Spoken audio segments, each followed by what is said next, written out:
कहानी की शुरुआत नैन सिटी के एक शानदार एरियल व्यू से होती है। आज यहाँ ग्रेजुएट होने वाले हाई स्कूल के छात्रों के लिए बेहद खास दिन है। सभी स्टूडेंट्स एक विशाल डायमेंशनल रिफ्ट, जिसे डीमन अबिस कहा जाता है, उसके ठीक सामने होने वाली क्लास अवेकनिंग सेरेमनी में हिस्सा लेने जा रहे हैं। स्कूल बस के अंदर माहौल काफी तनावपूर्ण है। हर छात्र सिर्फ एक ही बात कर रहा है, आखिर उन्हें कौन सी क्लास अवेकन होने वाली है। इसी बेचैनी के बीच अचानक जैंग अपनी आंखें खोलता है। उसके चेहरे पर डर और हैरानी साफ दिखाई दे रही है, जैसे वो अभी अभी किसी भयानक नाइटमेयर से बचकर निकला हो। वो जल्दी से बस के अंदर नजर दौड़ाता है। अपने क्लासमेट्स को पहचानते ही राहत की लंबी सांस लेता है। उसे एहसास हो जाता है कि वो सचमुच अतीत में वापस आ चुका है। जैंग तुरंत इस पल को पहचान लेता है। आज उसका ग्रेजुएशन डे है, वही दिन जब उसकी पूरी क्लास अपनी क्लास अवेकन करने के लिए अबिस स्टेशन जा रही है। थोड़ा हिसाब लगाने के बाद उसे पता चलता है कि वो ठीक 2.5 साल पीछे आ चुका है, यानी नैन सिटी के पूरी तरह नष्ट होने से ठीक 2.5 साल पहले, करीब 12 साल पहले, पूरी दुनिया में अचानक रहस्यमय डायमेंशनल रिफ्ट्स प्रकट हुए थे। उन रिफ्ट से अनगिनत मॉन्स्टर्स बाहर निकले और उन्होंने इंसानों का बेरहमी से कत्लेआम शुरू कर दिया। इंसानों ने उनका मुकाबला फायर आर्म्स और यहां तक कि न्यूक्लियर वेपन से भी करने की कोशिश की, लेकिन जल्द ही पता चला कि रिफ्ट के आसपास मौजूद मैजिकल जोन के अंदर इन हथियारों का कोई असर ही नहीं होता। लगातार 5 साल तक चले भीषण युद्ध के बाद इंसानों ने एक बेहद महत्वपूर्ण खोज की। जो भी व्यक्ति 18 साल की उम्र पूरी करता है, वो रिफ्ट्स की एनर्जी के संपर्क में आकर अपनी क्लास अवेकन कर सकता है। क्लास अवेकन होने के बाद लोगों को यूनिक इन्नेट एबिलिटीज मिलती हैं। यही वो ताकत थी जिसने पहली बार इंसानों को मॉन्स्टर्स के खिलाफ सचमुच लड़ने का मौका दिया। समय के साथ इंसानों ने रिफ्ट के एंट्रेंस को सुरक्षित कर लिया और पूरी दुनिया का सिस्टम बदल गया। अब समाज में किसी इंसान की हैसियत सिर्फ इस बात पर निर्भर करती है कि उसने कौन सी क्लास अवेकन की है। हर ग्रेजुएट को अवेकनिंग सेरेमनी से गुजरना अनिवार्य है। क्लासेस को 3 मुख्य कैटेगरी में बांटा गया है: कॉम्बैट क्लास, सपोर्ट क्लास और क्रिएशन क्लास। कॉम्बैट क्लासेस को सबसे ज्यादा सम्मान मिलता है, जबकि क्रिएशन क्लासेस को सबसे बेकार माना जाता है और लगभग हर कोई उन्हें नीची नजर से देखता है। जैंग को याद आता है कि अपनी पिछली जिंदगी में उसने rank F creation class awaken की थी, जो सबसे निचली रैंक थी, लेकिन उसके पास एक छिपी हुई डिवाइन इनेट एबिलिटी भी थी, जिसका नाम था मॉडिफाई।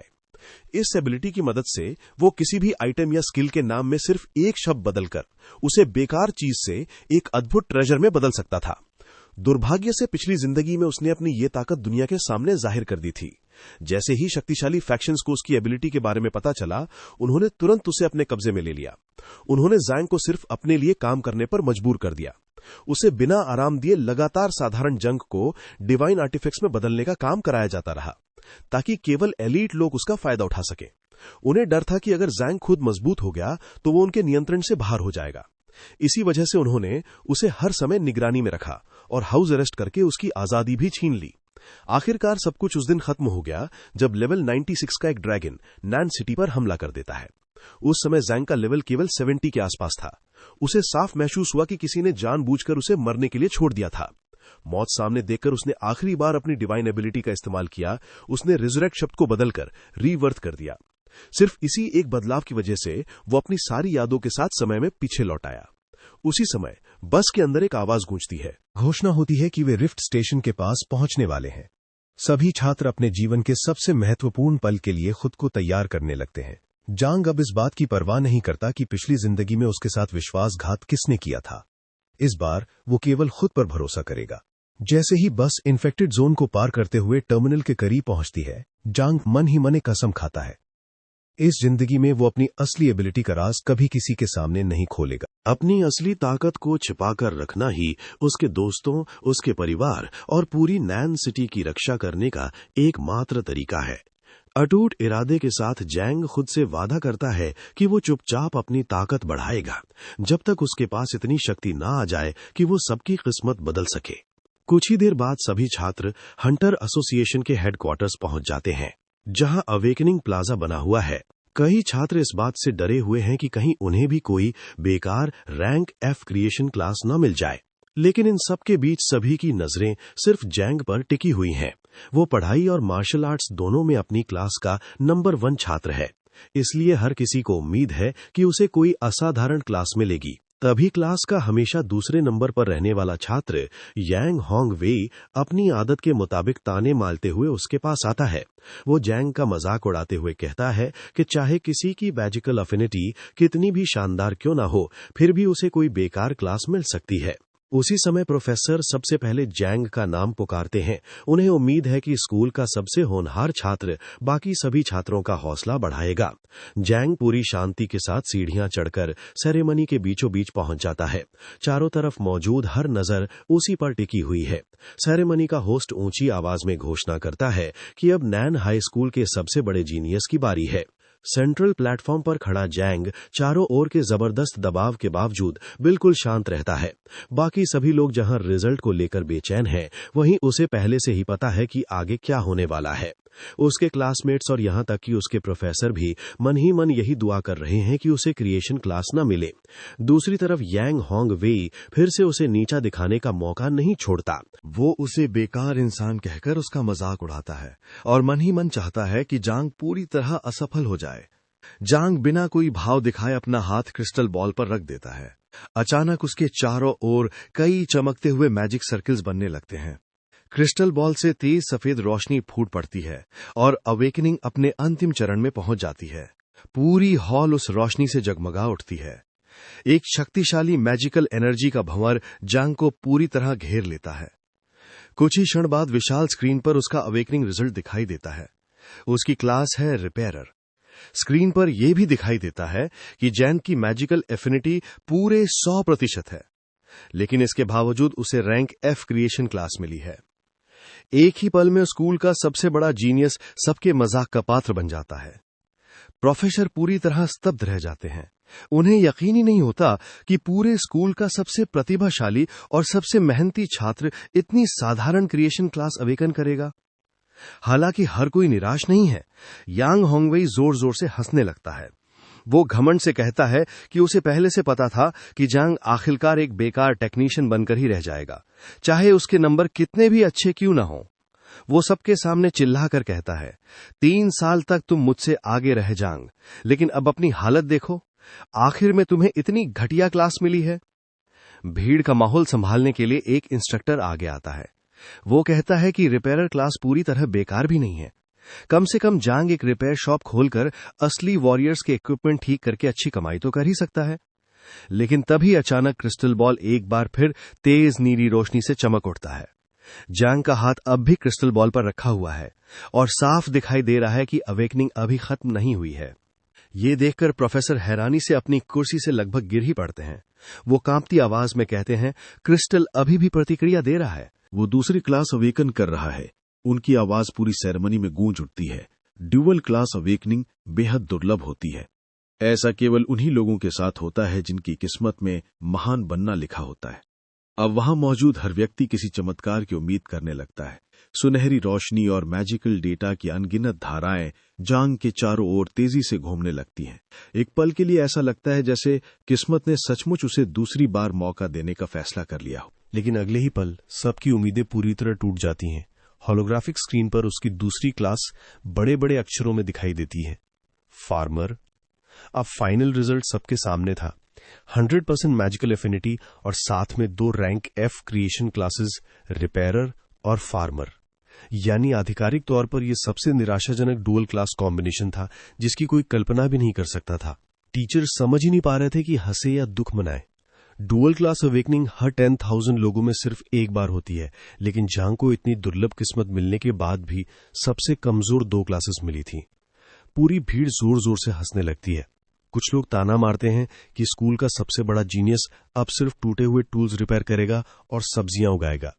जांग किसी भी ताने का जवाब नहीं देता। वो बिल्कुल शांत होकर प्लेटफॉर्म से नीचे उतर जाता है। उसके पीछे पूरी भीड़ में फुसफुसाहट और मजाक का दौर शुरू हो जाता है। कितनी खराब किस्मत है, इतना टैलेंट पूरी तरह बर्बाद हो गया। यहां तक कि टीचर्स भी उसे हमदर्दी भरी नजरों से देखने लगते हैं। उन्हें यकीन नहीं हो रहा था कि इतना ब्रिलियंट स्टूडेंट एक ही पल में समाज के सबसे ऊंचे स्थान से सबसे नीचे पहुंच गया। लेकिन जांग को इन बातों से कोई फर्क नहीं पड़ता। वो पूरे कॉन्फिडेंस के साथ एग्जिट की तरफ बढ़ता जाता है, जबकि बाकी लोग उसे या तो दया की नजर से देख रहे थे या फिर तिरस्कार से। कूड़ा, मनहूस। झांग बस हल्की सी मुस्कान देता है। उन्हें बिल्कुल अंदाजा नहीं है कि उसकी असली ताकत उसकी अवेकन चांसेस नहीं है। उसका सबसे बड़ा गिफ्ट उसकी डिवाइन इनेट एबिलिटी मॉडिफाई है। ये बेहद खास एबिलिटी उसे किसी भी आइटम, स्किल या एबिलिटी के नाम में सिर्फ एक शब्द बदलने की ताकत देती है, और सिर्फ एक शब्द बदलते ही उस चीज का पूरा इफेक्ट बदल जाता है। सेरेमनी से बाहर निकलते ही झांग इस नई टाइमलाइन में अपनी एबिलिटी को टेस्ट करने का फैसला करता है। वो फार्मर क्लास को चेक करता है। उसकी शुरुआती स्किल का नाम है एक्सेलरेट ग्रोथ। ये स्किल सिर्फ फसलों को तेजी से बढ़ाने के काम आती है। वॉरियर्स के लिए इसकी लगभग कोई वैल्यू नहीं है। झांग तुरंत मॉडिफाई का इस्तेमाल करता है। वो स्किल के नाम में सिर्फ एक शब्द बदल देता है। एक्सेलरेट ग्रोथ अब रिजरेक्ट बन चुका था। अगले ही पल वो बेकार फार्मिंग स्किल एक डिवाइन एबिलिटी में बदल जाती है। अब ये किसी भी टारगेट को, यहां तक कि खुद झांग को भी रिवाइव कर सकती थी, और सारा डैमेज ठीक करने के लिए सिर्फ 100 मैना खर्च होता था। ये देखकर झांग के चेहरे पर संतोष भरी मुस्कान आ जाती है। उसे समझ आ गया था कि अगर उसने इस एबिलिटी का सही इस्तेमाल किया तो यही उसकी सबसे बड़ी ताकत बनेगी, और आज उसका मजाक उड़ाने वाले हर इंसान को एक दिन इसकी असली कीमत पता चल जाएगी। कुछ देर बाद शहर से गुजरते हुए उसकी नजर विशाल डिजिटल स्क्रीन्स पर पड़ती है। उन पर नए अवेकन हुए रुकीज की रैंकिंग दिखाई जा रही थी। झांग का लक्ष्य बिल्कुल साफ था। उसे हर रैंकिंग में सबसे ऊपर पहुंचना था। उसे पूरा यकीन था कि एक दिन उन एलीट क्लासेस को यह डरावना सच मानना ही पड़ेगा कि एक साधारण रैंक एफ भी उनसे कहीं ऊपर खड़ा हो सकता है। उसकी आंखों में साफ दिखाई दे रहा था कि इस जिंदगी में वो किसी का टूल नहीं बनेगा। इस बार वो अपनी किस्मत खुद लिखेगा और दुनिया का सबसे ताकतवर इंसान बनेगा। एक पल भी बर्बाद किए बिना झांग रुकी ट्रेनिंग बेस की तरफ निकल पड़ता है। यहीं नए अवेकन हुए वॉरियर्स अपने शुरुआती लेवल्स हासिल करते हैं। इस फैसिलिटी में अब इसके कमजोर मॉन्स्टर्स को कैद करके रखा जाता है ताकि बिगनर्स बिना किसी बड़े खतरे के कॉम्बैट एक्सपीरियंस हासिल कर सकें। लेकिन झांग यहां सिर्फ ट्रेनिंग करने नहीं आया था। उसका इरादा ट्रेनिंग बेस का स्पीड क्लियर रिकॉर्ड तोड़ने का था।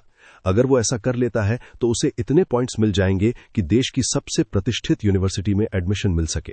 वो पूरे कॉन्फिडेंस के साथ एंट्रेंस की तरफ बढ़ता है। वो यहां सिर्फ लेवल अप करने नहीं आया था, वो पूरी दुनिया को साबित करने आया था कि रैंक और लेवल की कोई असली कीमत नहीं होती। ड्यूटी पर मौजूद इंस्ट्रक्टर झांग की फाइल देखते ही हैरान रह जाता है। वो बड़बड़ाता है, झांग स्कूल का टॉप स्टूडेंट, और इसे 2 रैंक एफ क्लासेस मिली हैं। ये कैसे हो सकता है?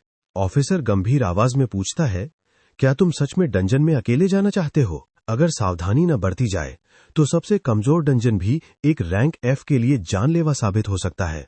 एक दूसरा इंस्ट्रक्टर झांग के कंधे पर हाथ रखता है और उसे समझाते हुए कहता है, अपने क्लासमेट्स के साथ पार्टी बनाओ, बिना वजह अपनी जान जोखिम में मत डालो। झांग बिना एक पल गंवाए जवाब देता है, मुझे पूरा यकीन है, कृपया मुझे स्टैंडर्ड रुकी इक्विपमेंट दे दीजिए। दोनों इंस्ट्रक्टर्स एक दूसरे की तरफ बेबस नजरों से देखते हैं। उन्हें लगता है कि झांग अपनी टूटी हुई ईगो की वजह से कुछ ऐसा साबित करना चाहता है जो नामुमकिन है। उनमें से एक उसे एक बेसिक आयरन सॉर्ड देता है, लेकिन इस बार झांग एक और चीज देखकर हैरान रह जाता है। ऑफिसर उसे एक एक्स्ट्रा स्टार्टर इक्विपमेंट भी देता है। वो चिंता भरे लहजे में कहता है, ये रहा तुम्हारा गियर, बस अंदर मरने की कोशिश मत करना। झांग तुरंत समझ जाता है कि इस बार इंस्ट्रक्टर्स का व्यवहार पहले से अलग है। अपनी पिछली जिंदगी में उसे सिर्फ एक बेसिक आयरन सॉर्ड मिली थी, लेकिन इस बार सिर्फ हमदर्दी की वजह से उन्होंने उसे लेदर बूट्स भी दिए थे। ये इक्विपमेंट कोई खास नहीं थे। लेवल 1 आयरन सॉर्ड उसे 5 अटैक पावर देती थी, जबकि लेवल 1 लेदर बूट्स उसकी मूवमेंट स्पीड को थोड़ा बढ़ा देते थे। हालांकि गियर काफी बेसिक था, लेकिन फिलहाल उसके लिए इतना ही काफी था। तो सच में इन्हें मुझ पर तरस आ रहा है, झांग हल्की सी मुस्कान के साथ सोचता है। उसे अच्छी तरह पता था कि एक्स्ट्रा बूट्स इसलिए दिए गए हैं क्योंकि सबको लगता है कि उसका कोई फ्यूचर नहीं है, लेकिन मुफ्त का इक्विपमेंट लेने से वो मना भी नहीं करने वाला था। आखिर इससे वो और तेजी से स्ट्रांग बन सकता था।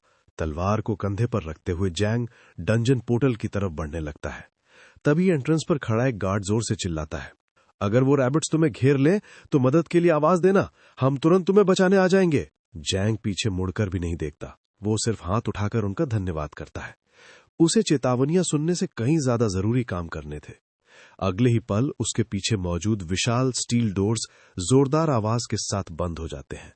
अब वो अंधेरे ट्रेनिंग डंजन के अंदर पूरी तरह अकेला था। यहीं से उसकी असली चुनौती शुरू होती है। अब यहां उसका मजाक उड़ाने वाला या उस पर तरस खाने वाला कोई नहीं था। अंदर पहुंचते ही झांग तुरंत अपनी नेट एबिलिटी एक्टिवेट करता है, मॉडिफाई। हरे रंग की डिजिटल एनर्जी हवा में फैलने लगती है। ऐसा लगता है जैसे आसपास की रियलिटी ही बदलने लगी हो।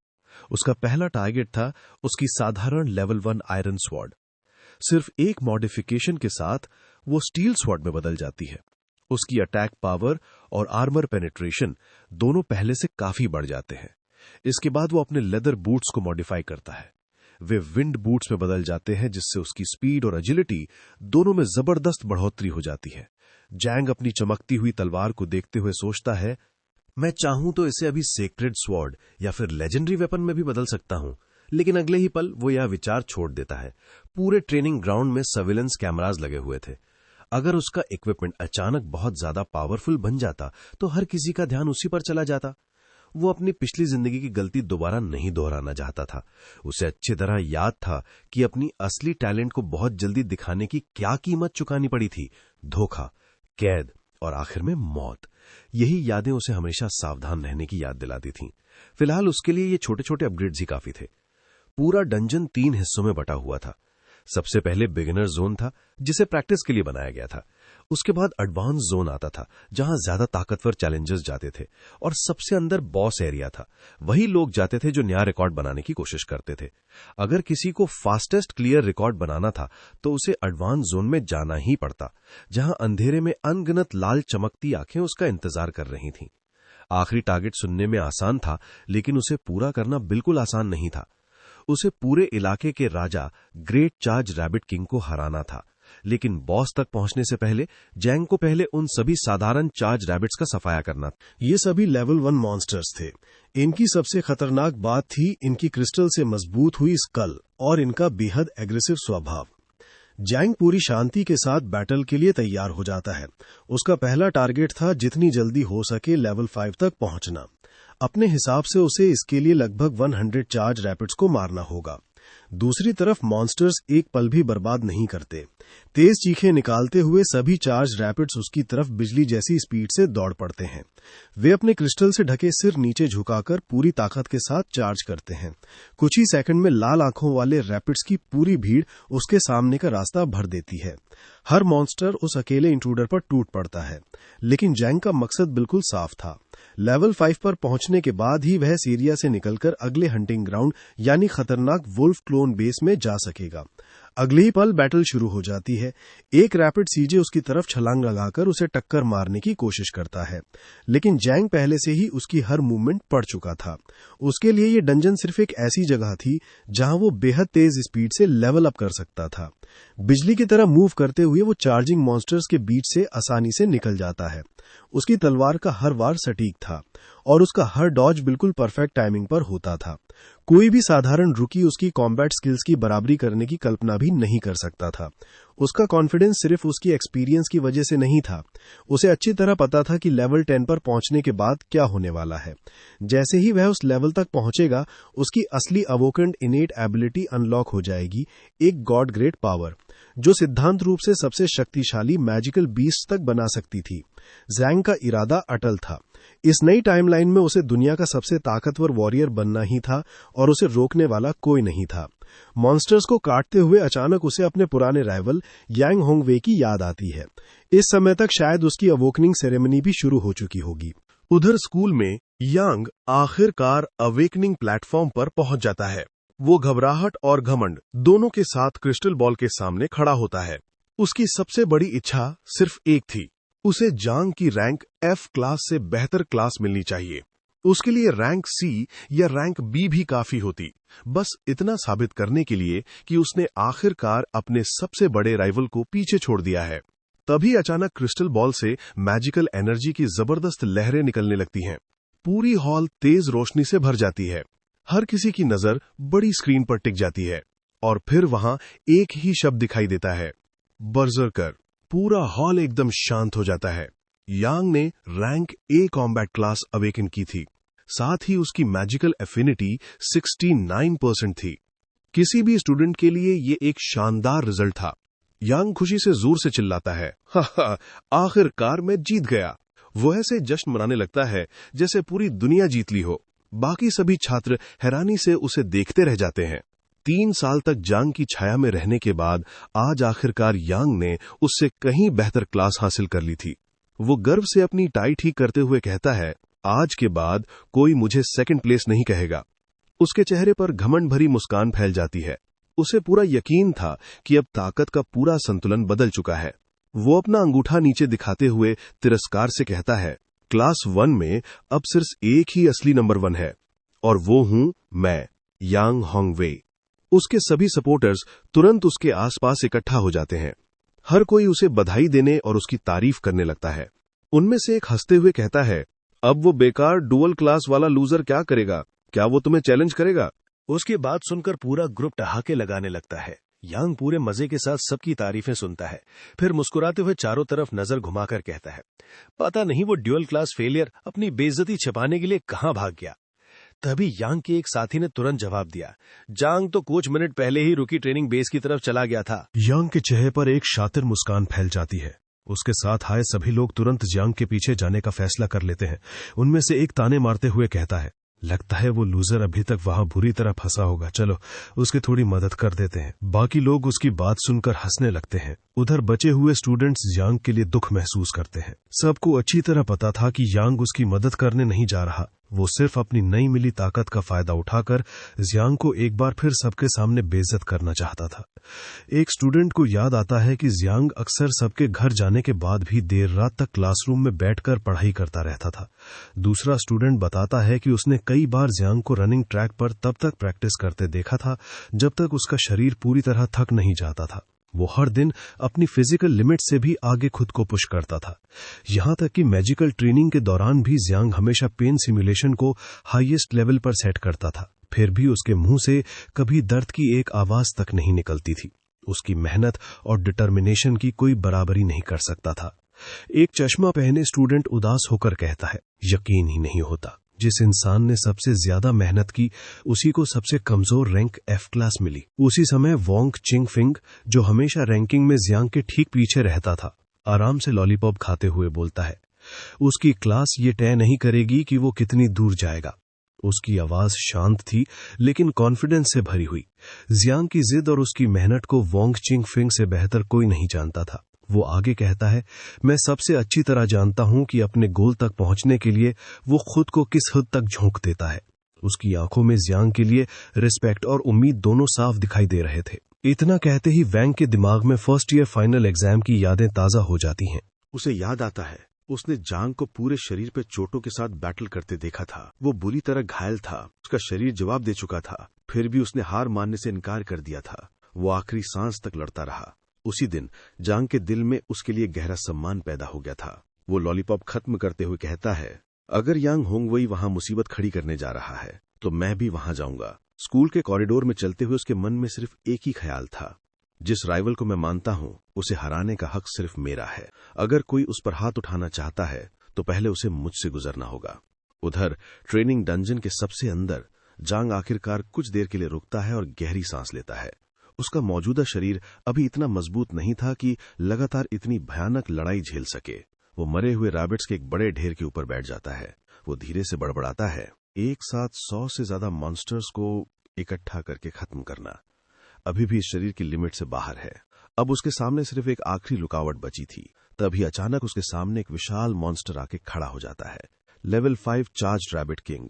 उसके माथे पर एक बड़ा क्रिस्टल जड़ा हुआ था और उसके पूरे शरीर से खतरनाक किलिंग इंटेंट निकल रही थी। जांग तुरंत अपना स्टेटस चेक करता है। वो अभी लेवल 4 पर था और उसकी एक्सपीरियंस 94% तक पहुंच चुकी थी, लेकिन लगातार बैटल की वजह से उसके शरीर के अंदर गंभीर चोटें आ चुकी थीं। तेज दर्द उसकी रिएक्शन स्पीड को भी प्रभावित करने लगा था। उधर रैबिट किंग एक पल भी बर्बाद नहीं करता। वो अपना सिर नीचे झुकाता है।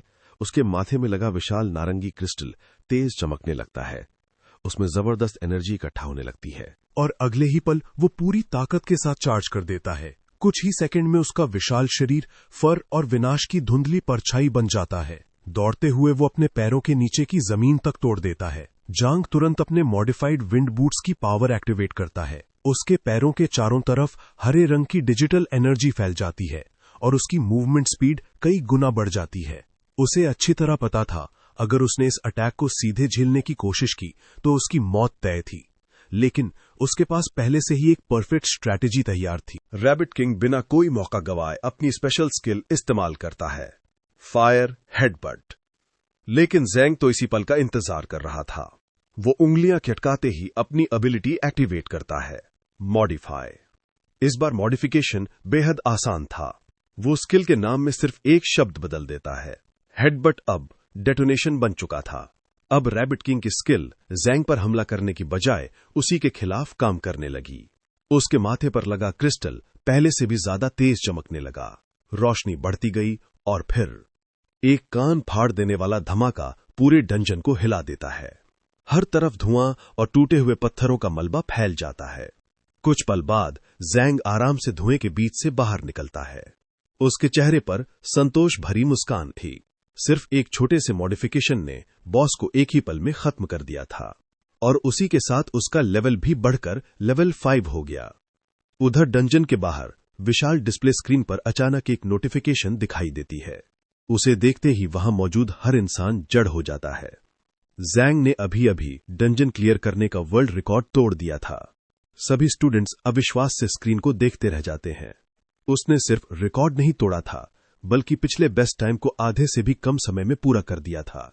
2 रैंक F क्लासेस वाले किसी इंसान के लिए यह नामुमकिन माना जाता था। यांग होंगवे गुस्से से अपनी मुट्ठियां भींच लेता है। वो चिल्लाकर कहता है, यह नामुमकिन है, इसने जरूर चीट किया है। ये खबर कुछ ही देर में पूरे फैसिलिटी में फैल जाती है। लोग डिस्प्ले स्क्रीन के सामने इकट्ठा होने लगते हैं। कोई भी समझ नहीं पा रहा था कि इतनी बेकार मानी जाने वाली क्लासेस वाला इंसान ऐसा कारनामा कैसे कर सकता है। यांग हाथ बांधकर गुस्से से खड़ा रहता है। उसने मन ही मन फैसला कर लिया था, वो इस पूरे मामले का सच सबके सामने लाकर रहेगा। उधर डंजन के एक शांत कोने में जांग आराम से बैठा हुआ था। उसके शरीर के चारों तरफ हल्की हरी ऑरा फैल रही थी। उसकी मॉडिफाइड रेजरेक्ट एबिलिटी धीरे धीरे उसके शरीर की सारी चोटें ठीक कर रही थी, लेकिन वो जानता था असली चैलेंज अभी बाकी था। उसे साइक्लोन वुल्फ किंग अच्छी तरह याद था। पिछली जिंदगी में उसी मॉन्स्टर ने उसे सबसे ज्यादा परेशान किया था। जांग खड़ा होता है। वो अपनी तलवार की पकड़ और मजबूत कर लेता है। अब पुराने हिसाब बराबर करने का समय आ चुका था। वो बिल्कुल शांत कदमों से डंजन के और अंदर बढ़ने लगता है, ऐसे जैसे किसी पार्क में आराम से टहल रहा हो, मानो आगे उसका इंतजार कर रहे जानलेवा खतरे का उस पर कोई असर ही ना हो। कुछ देर बाद वो साइक्लोन वुल्फ टेरिटरी के एंट्रेंस पर पहुंच जाता है। बिगनर्स इस जगह को रूकी स्लॉटर हाउस कहते थे। इस एरिया में रहने वाले वुल्फ्स का लेवल 6 से लेवल 9 के बीच था, जबकि उनका किंग पहले ही लेवल 10 तक पहुंच चुका था। किसी भी बिगनर के लिए इस जगह में कदम रखना लगभग मौत को बुलाने जैसा था। कई स्टूडेंट्स इन्हीं वुल्फ्स के हाथों मारे जा चुके थे और ये सिर्फ अफवाह नहीं थी, उनकी ताकत सचमुच बेहद डरावनी थी। फिर भी रिस्क जितना बड़ा था, रिवॉर्ड भी उतना ही बड़ा था। यहां मिलने वाली एक्सपीरियंस इतनी ज्यादा थी कि अगर कोई स्किल्ड फाइटर हो तो सिर्फ एक रन में लेवल 10 तक पहुंच सकता था। जांग का अगला टारगेट बिल्कुल साफ था, लेवल 10, क्योंकि असली शुरुआत वहीं से होने वाली थी। उसी लेवल पर नई इन्नेट एबिलिटीज अनलॉक होती थीं। एक आम स्टूडेंट को वहां तक पहुंचने में लगभग 10 दिन लग जाते, लेकिन जांग के पास इतना समय नहीं था। चट्टानों के बीच छिपे वुल्व्स अपने अगले शिकार का धैर्य से इंतजार कर रहे थे और लेवल 10 तक पहुंचना सिर्फ ताकत के लिए जरूरी नहीं था। उसे ऑफिशियल परमिट भी मिल जाता, जिसकी मदद से वो ओपन विल्डरनेस में अकेले ट्रेनिंग कर सकता था और आगे की उसकी पूरी प्लान के लिए ये परमिट बेहद जरूरी था। जैसे ही वो अगले ट्रेनिंग एरिया के एंट्रेंस के पास पहुंचता है, एक इंस्ट्रक्टर उसका रास्ता रोक लेता है। वो हैरानी से जांग को घूरने लगता है। उसे समझ ही नहीं आता कि एक अकेला रुकी उस एरिया में जाने की सोच भी कैसे सकता है, जहां आमतौर पर 6 लोगों की पूरी टीम की जरूरत पड़ती है। उसे रोकने के लिए इंस्ट्रक्टर एक कहानी सुनाता है। वो बताता है कि कभी एक रैंक ए जीनियस ने भी अकेले इसी डंजन को चैलेंज करने की गलती की थी और उसका नतीजा ये हुआ कि वो हमेशा के लिए अपाहिज बन गया। फिर वो तिरस्कार भरी नजरों से जांग को देखकर कहता है, एक मामूली रैंक एफ का इस जगह में घुसना सीधे सीधे सुसाइड करने जैसा है। जांग बिल्कुल शांत रहता है। वो शांति से कहता है, चेतावनी के लिए धन्यवाद, लेकिन मैं अपना फैसला पहले ही कर चुका हूं। इंस्ट्रक्टर हल्का सा नाक सिकोड़ता है और रास्ते से हट जाता है। वो कहता है, अगर इस लड़के को अपनी जान गंवानी है तो ये उसी की समस्या है। जांग आसपास खड़े लोगों की बातों पर बिल्कुल ध्यान नहीं देता। सबकी शंका और तानों को नजरअंदाज करते हुए वो सीधे डंजन के अंदर चला जाता है। जैसे ही वो अंदर पहुंचता है, अंधेरे से कई वुल्व्स अपने नुकीले दांत दिखाते हुए बाहर निकलाते हैं। वे उसे टुकड़े टुकड़े करने के लिए तैयार थे, लेकिन जांग बिना एक पल रुके सीधे उनकी तरफ दौड़ पड़ता है। वो अपनी स्वॉर्ड निकालता है, तलवार चमक उठती है। हल्की मुस्कान के साथ वो धीरे से कहता है, काफी समय हो गया, चलो फिर से अपनी स्किल्स आजमाते हैं। ऑब्जर्वेशन प्लेटफॉर्म पर खड़ा इंस्ट्रक्टर सिर हिलाता है। उसे लगता है कि वो एक ऐसे बेवकूफ को देख रहा है जो खुद अपनी मौत की तरफ भाग रहा है। वो हंसते हुए कहता है, क्या बेवकूफ है, खुद को जीनियस समझता है। लेकिन अगले ही पल उसकी सोच पूरी तरह बदल जाती है। जांग एक के बाद एक वुल्व्स को बेहद आसानी से मारता चला जाता है। उसकी स्वॉर्ड का हर वार बिल्कुल साफ, सटीक और परफेक्ट था। उसकी एक्सपीरियंस तेज स्पीड से बढ़ती जा रही थी। इंस्ट्रक्टर के चेहरे का रंग बदलने लगता है। उसके माथे पर पसीना आ जाता है। उसे समझ ही नहीं आता एक रूकी बिना एक भी स्पेशल स्किल इस्तेमाल किए वुल्व्स को इतनी आसानी से कैसे मार सकता है। पहली बार उसके मन में एक अजीब सा ख्याल आता है, क्या ये लड़का सच में कोई हिडन जीनियस है? समय बीतता जाता है। कुछ ही देर बाद पूरा बैटलफील्ड मरे हुए वुल्व्स की लाशों से भर जाता है। जांग उन्हीं लाशों के ढेर पर चुपचाप बैठा था। उसके कपड़े पूरी तरह खून से भीग चुके थे। इंस्ट्रक्टर की बोलती बंद हो जाती है। अब उसे पूरा यकीन हो चुका था, ज़ैंग कोई साधारण इंसान नहीं बल्कि एक असली मॉन्स्टर है। उसे याद आता है कि कुछ देर पहले उसने ज़ैंग का मजाक उड़ाया था। शर्मिंदगी से बचने के लिए वो चुपचाप वहां से निकल जाता है, इससे पहले कि ज़ैंग उसे देख ले। उधर ज़ैंग अपना स्टेटस चेक करता है। अब वो लेवल 9 पर पहुंच चुका था। अपने शरीर पर लगी चोटों को देखकर वो गहरी सांस लेता है। अगर मेरे पास रेजरेक्ट नहीं होता तो अब तक मैं कम से कम 10 बार मर चुका होता। उसकी मॉडिफाइड स्किल सच में बहुत ज्यादा ओवरपावर्ड थी। भले ही उसे इस्तेमाल करने के लिए 100 मैना चाहिए था, लेकिन रेजरेक्ट उसका पूरा शरीर पहले जैसा कर देता था, चाहे वो मर ही क्यों न गया हो। बैटल में जिंदा रहने के लिए ये किसी अल्टीमेट चीट एबिलिटी से कम नहीं थी। मरे हुए वुल्व्स के ढेर पर खड़े होकर ज़ैंग सोचता है, ये वुल्व्स रैबिट्स से कहीं ज्यादा तेज और ज्यादा समझदार है। ये डंजन पूरी तरह अलग लेवल का है। उसके कपड़े अब भी खून से भीगे हुए थे। रेजरेक्ट उसकी सारी चोटें ठीक कर देता था, लेकिन बैटल के दौरान उसने जो दर्द सहा था उसे खत्म नहीं कर सकता था। फिर भी उसे इसकी कोई परवाह नहीं थी। अगर अपनी किस्मत बदलने की यही कीमत है तो ये दर्द उसके लिए कुछ भी नहीं। उसी समय अंधेरे से एक बहुत बड़ा मॉन्स्टर धीरे धीरे बाहर आता है। उसकी चमकती आंखें सीधे ज़ैंग पर टिक जाती हैं। अब आखिरी बैटल शुरू होने वाली थी। साइक्लोन वुल्फ किंग जोरदार दहाड़ मारता है। उसकी आवाज पूरे डंजन में गूंज उठती है। ये लेवल 10 बॉस था। उसके शरीर के चारों तरफ लगातार तेज हवाएं घूम रही थीं। इसी वजह से उसकी स्पीड हैरान कर देने वाली थी। ज़ैंग ध्यान से मॉन्स्टर को देखता है। उसे पहले से उसकी दोनों सिग्नेचर स्किल्स पता थी, विंड स्पीड और विंड प्लेट क्लॉ। पहली स्किल उसकी मूवमेंट स्पीड को कई गुना बढ़ा देती थी, जबकि दूसरी स्किल दूर से तेज धार वाली विंड ब्लेड्स छोड़ती थी, जो किसी भी दुश्मन को पल भर में काट सकती थी। ज़ैंग कुछ देर मॉडिफाई इस्तेमाल करने के बारे में सोचता है, लेकिन इन स्किल्स में बदलाव करना काफी रिस्की था। अगर उसने जरा सी भी गलती कर दी तो स्किल पहले से भी ज्यादा खतरनाक बन सकती थी। वुल्फ किंग पहला हमला करता है। तेज हवाओं से घिरा उसका विशाल शरीर पूरी ताकत के साथ ज़ैंग की तरफ झपट पड़ता है। जांग एक पल में अपनी स्ट्रैटेजी तय कर लेता है। बिना सोचे वो अपनी खून से भीगी शर्ट उतारकर फेंक देता है ताकि वो खुलकर फाइट कर सके। इस बैटल का फैसला किसी स्किल से नहीं बल्कि सिर्फ स्वॉर्ड्समैनशिप से होगा। हाथ में सिर्फ अपनी स्वॉर्ड लेकर वो उन्हीं कॉम्बैट स्किल्स पर भरोसा करता है जिन्होंने कभी उसे पढ़ाई और मार्शल आर्ट्स दोनों में स्कूल का सबसे बेहतरीन स्टूडेंट बनाया था। अगले ही पल जांग धमाके जैसी ताकत के साथ हवा में ऊंची छलांग लगाता है। उसका निशाना सीधा वुल्फ किंग का ब्लाइंड स्पॉट था और फिर नीली एनर्जी से भरा एक पावरफुल स्लैश सीधे मॉन्स्टर पर गिरता है। उसकी स्पीड इतनी तेज थी कि वो आसमान में चमकती बिजली जैसा दिखाई दे रहा था। उधर ट्रेनिंग जोन के एंट्रेंस पर स्टूडेंट्स का एक और ग्रुप किसी तरह अपनी जान बचाकर बाहर निकलता है। ग्रीन कोट पहने इंस्ट्रक्टर्स उन्हें जोरदार डांट लगाते हैं। वे गुस्से में कहते हैं, एक्सपीरियंस के बिना एडवांस्ड जोन में घुसने की हिम्मत कैसे हुई? एक स्टूडेंट गुस्से से अपनी मुट्ठियां भींच लेता है। उसे समझ नहीं आ रहा था, जहां उसकी पूरी टीम मरते मरते बची, वहीं जैंग अकेले पूरा डंजन कैसे क्लियर कर गया। जैंग के ज्यादातर क्लासमेट्स तुरंत यही मान लेते हैं कि उसने जरूर चीट किया है। उनकी जलन साफ दिखाई दे रही थी। तभी विशाल डिस्प्ले स्क्रीन एक बार फिर अपडेट होती है। जांग ने साइक्लोन वुल्फकिन को हरा दिया था। इतना ही नहीं, उसने एक और डंजन क्लियरिंग रिकॉर्ड भी तोड़ दिया। पूरी भीड़ हैरानी से चीख उठती है।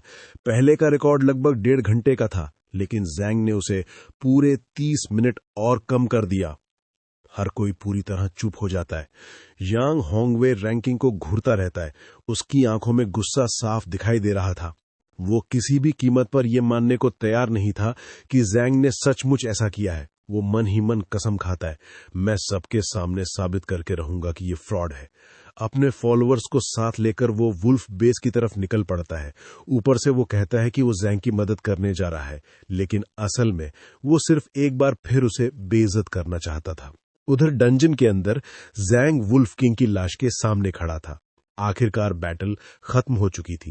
तभी उसके सामने एक नोटिफिकेशन दिखाई देती है, लेवल अप। अब वो ऑफिशियली लेवल 10 पर पहुंच चुका था।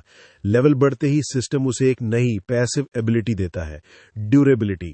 साथ ही फार्मर क्लास की एक नई स्किल भी अनलॉक होती है, प्लांट क्राफ्टिंग। पहली नजर में यह स्किल पूरी तरह बेकार लगती थी। तभी उसका नया स्टेटस विंडो सामने आ जाता है। Level 10, 2 rank F classes, 4 passive abilities और कुल 8 स्किल्स। जैंग के चेहरे पर मुस्कान आ जाती है। उसे एक और मौका मिल चुका था। वो फिर से मॉडिफाई एक्टिवेट करता है। इस बार भी वो सिर्फ एक शब्द बदलता है, प्लांट क्राफ्टिंग अब यूनिवर्सल क्राफ्टिंग बन चुकी थी। एक ही पल में वो बेकार farming skill god tier ability में बदल जाती है।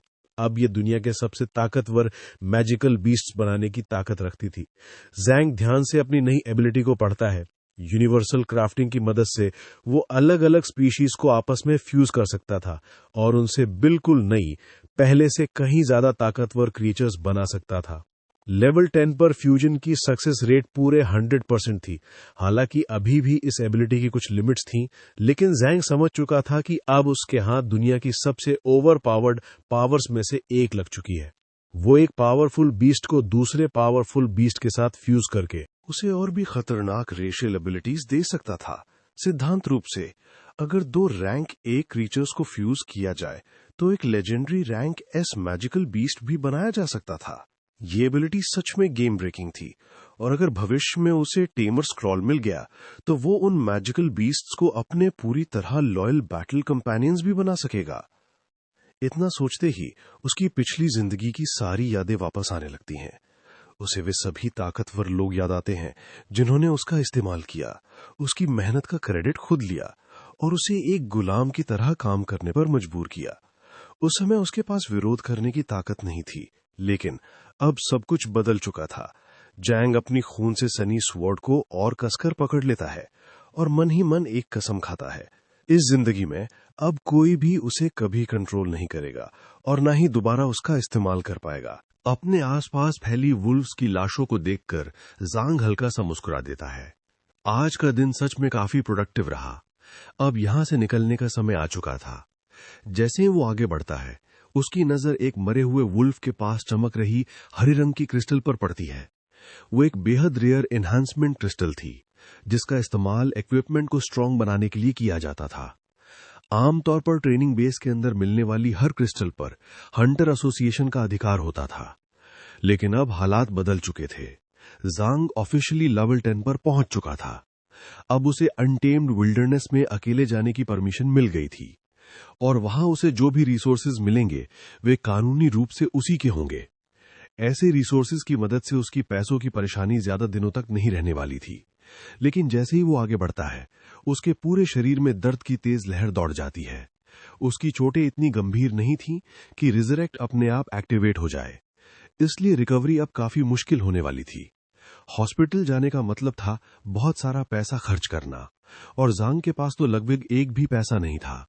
वो सर खुजलाते हुए एक अजीब सा आइडिया सोचने लगता है। अगर मैं खुद को मार दूं तो रिजरेक्ट अपने आप एक्टिवेट हो जाएगा और मेरा पूरा शरीर फ्री में हील हो जाएगा। अजीब बात यह थी, उसे अपना आइडिया बिल्कुल सही लग रहा था। बस एक ही प्रॉब्लम थी, अगर उसने गार्ड्स के सामने ऐसा किया तो पूरा ट्रेनिंग बेस हिल जाएगा और वही अटेंशन उस पर आ जाएगी जिससे वो हर हाल में बचना चाहता था। थोड़ी देर सोचने के बाद जांग फैसला करता है कि वो कोई सुनसान जगह ढूंढेगा जहां वो चुपचाप अपना ये अजीब हीलिंग मेथड इस्तेमाल कर सके। स्वॉर्ड को कंधे पे रखे हुए वो आराम से ट्रेनिंग बेस के अंदर चलने लगता है, लेकिन जैसे ही वो सेंट्रल प्लाजा में पहुंचता है वो अचानक रुक जाता है। उसके सामने बहुत बड़ी भीड़ खड़ी थी। जांग हैरानी से सोचता है, ये सब लोग यहाँ क्या कर रहे हैं? उसे बिल्कुल उम्मीद नहीं थी कि ऐसा कुछ देखने को मिलेगा। तभी अचानक भीड़ में से कोई उसकी तरफ उंगली करके चिल्लाता है, वही है, वही रुकी जिसने ट्रेनिंग बेस के सारे रिकॉर्ड्स तोड़ दिए। तभी जैंग को पूरी बात समझ आ जाती है। यहां मौजूद हर इंसान उसी को देखने आया था। रिकॉर्ड्स तोड़कर वो पूरे ट्रेनिंग बेस का सबसे चर्चित इंसान बन चुका था। उसे ऐसा महसूस हुआ जैसे उसने खुद को भूखे शेरों के झुंड के बीच फेंक दिया हो। वो मन ही मन अपनी किस्मत को कोसता है। इतने सारे लोगों के सामने अब रिजरेक्ट इस्तेमाल करके खुद को हील करना बिल्कुल नामुमकिन था। उसके माथे पर ठंडा पसीना आ जाता है और शरीर का दर्द भी बढ़ने लगता है। अब उसका सिर्फ एक ही टारगेट था, किसी तरह यहां से निकल जाना, इससे पहले कि ज्यादा खून बहने की वजह से वो बेहोश हो जाए। उसी समय आसमान से एक चमकदार सुनहरी रोशनी नीचे उतरने लगती है। जैंग हैरानी से ऊपर देखता है। अगले ही पल उसके पीछे एक खूबसूरत एंजल जैसी लड़की धीरे धीरे दिखाई देती है। उसे देखते ही वहां मौजूद हर इंसान की सांसें थम जाती हैं।